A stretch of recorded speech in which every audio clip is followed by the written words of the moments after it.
Hola, ¿qué tal chicos? Buenos días. El día de hoy vamos a hablar sobre la República de la Nueva Granada. Bueno, tras el final de la Gran Colombia y durante las 2 décadas siguientes, el país adopta el nombre de la República de la Nueva Granada. Este nuevo estado se rigió por 2 constituciones de carácter centralista.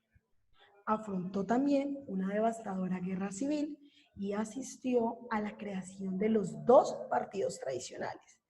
Recordemos que nosotros abordamos en la clase pasada, en las semanas pasadas, acerca de estos 2 partidos tradicionales, los cuales fueron inicialmente el Partido Liberal y posteriormente el Partido Conservador. ¿Sí? De ahí se desglosaron los que conocemos nosotros en la actualidad con nombre de otros partidos políticos, porque todos se desglosan de las ideas iniciales del liberal y el conservador, que siguen siendo también partidos políticos que aún en la actualidad siguen conservando cierta parte del poder de nuestra república llamada hoy de Colombia.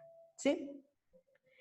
Al tiempo también que se crearon estos partidos tradicionales, se preparaba el terreno para la gran revolución socioeconómica de mediados del siglo XIX. Hablemos un poco del nombre de esta república de la Nueva Granada. Entonces, el nombre de la Nueva Granada se utilizó en la época colonial para designar la división político-administrativa localizada en las tierras septentrionales de Sudamérica. Es decir, la designación de Granada se debe a Gonzalo Jiménez de Quesada, quien encontró una gran similitud entre el paisaje y el clima de este territorio con los del Reino de Granada, lugar en donde vivió antes de llegar a América. Y la expresión de nueva es más que todo una característica utópica del Renacimiento y era utilizada por viajeros y cronistas para aludir a las tierras y pueblos del Nuevo Mundo, como una prolongación de Europa, es decir, la Nueva Granada, algo que desprende nuevo, algo novedoso de Europa, ¿sí? Y es un término renacentista. Entre los años de 1831 y 1857 se va a consolidar el régimen centralista en la Nueva Granada, en la demarcación territorial del antiguo virreinato, el virreinato de la Nueva Granada, antiguo.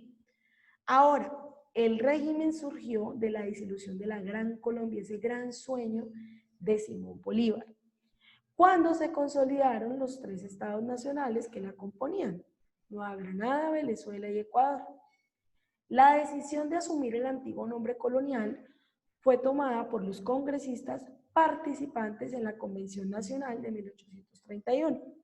Y esto es una característica muy importante porque al tratar de preservar este nombre colonial, ya nosotros podemos intuir, ¿cierto?, qué tipo de gobierno fue el que tomó esta decisión y bien podríamos hablar que se trataba de un gobierno de carácter centralista. ¿Por qué? Porque recuerden ustedes que el centralismo se desglosa el Partido Conservador, quien es un líder en apoyar las ideas que tengan que ver con la tradición, muy tradicionalistas, ¿sí?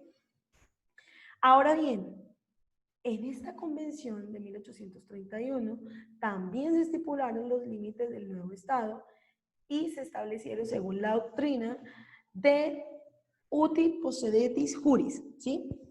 Es decir, que fueron los mismos que tenían en la división político-administrativa española, ¿sí? En este juramento, ¿sí?, se establecieron estos límites. Perdónenme por la pronunciación. Ahora, una época muy importante para esta consolidación pues fue obviamente la época de los 30, ¿sí? De 1831 a 1841, 10 años, ¿sí? Esta década fue muy importante.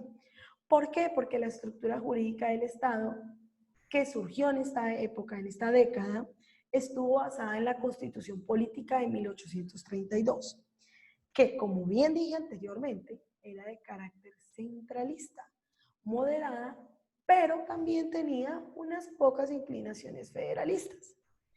La década se va a caracterizar por su tendencia hacia el proteccionismo económico, los adelantos en la cultura y la educación y la divergencia de los grupos políticos, que también nos va a llevar a un tema que más adelante vamos a abordar, el cual se llamó la Guerra Civil de los Supremos y que se dio entre 1840, qué pena, y 1841. ¿Sí? Hablando un poquito de la Constitución de 1831, ¿sí? El primer hecho significativo de este periodo pues, fue esta convención convocada por el vicepresidente Domingo Caicedo, encargado de liderar el gobierno por el Consejo de Estado. Ahora bien, la convención tuvo como objetivo la creación de una constitución y elegir nuevos dignatarios.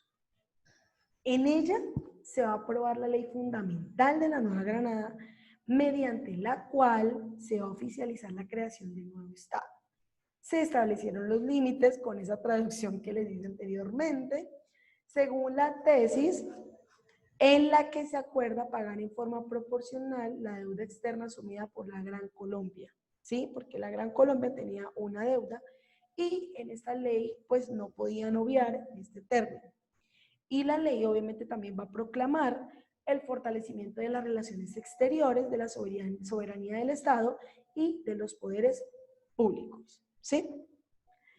Siguiendo con el tema de la Constitución Política de 1832, que fue sancionada el 1 de marzo, el país pues se va a consolidar y se va a denominar oficialmente pues República de la Nueva Granada, va a introducir un régimen centralista, pero resulta que va a tener un poder ejecutivo muy débil, es decir, unos mandatarios débiles, un periodo presidencial de 4 años y un congreso bicameral. Cuando hablamos de bicameral estamos hablando de Senado y Cámara de Representantes, ¿sí?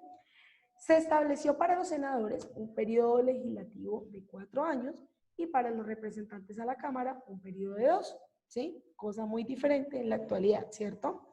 Se dieron las primeras bases para la descentralización administrativa. Yo les comentaba que aunque era de carácter centralista, tenía ciertos, por no decir muy pocos, ítems federalistas y pues la descentralización administrativa significaba realmente que cada una de las provincias o departamentos, ¿sí?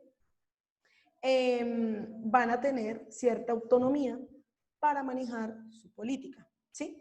Esto con el hecho de evitar sucesos que pues ocurrieron con la disolución de la Gran Colombia, no dar las autonomías suficientes para que cada una de las provincias pudiese actuar de acuerdo a las problemáticas que presentaba.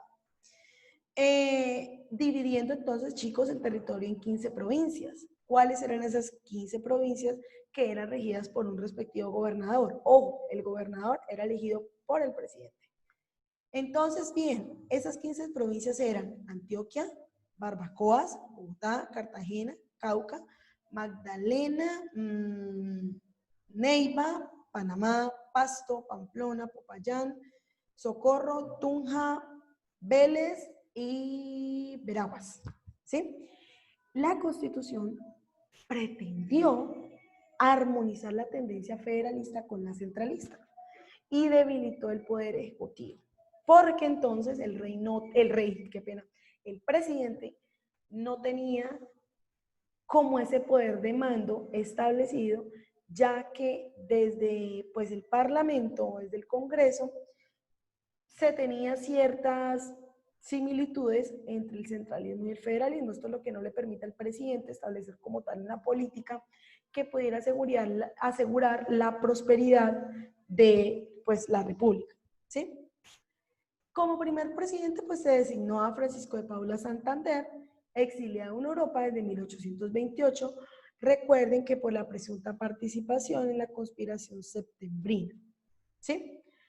Por ahora, chicos, vamos a dejar aquí este abrebocas. Luego vamos a hablar detenidamente en clase acerca de la Constitución de 1832. Se las voy a mostrar porque encontré un artículo muy valioso en internet donde hablan cada uno de los juramentos y cada una pues, de los parágrafos más importantes que dejaron estipulados en esta Constitución. Espero que se encuentren muy bien, chicos, y que hayan comprendido el tema. Cualquier duda o inquietud la resolveremos durante la clase. Que estén muy bien, chicos.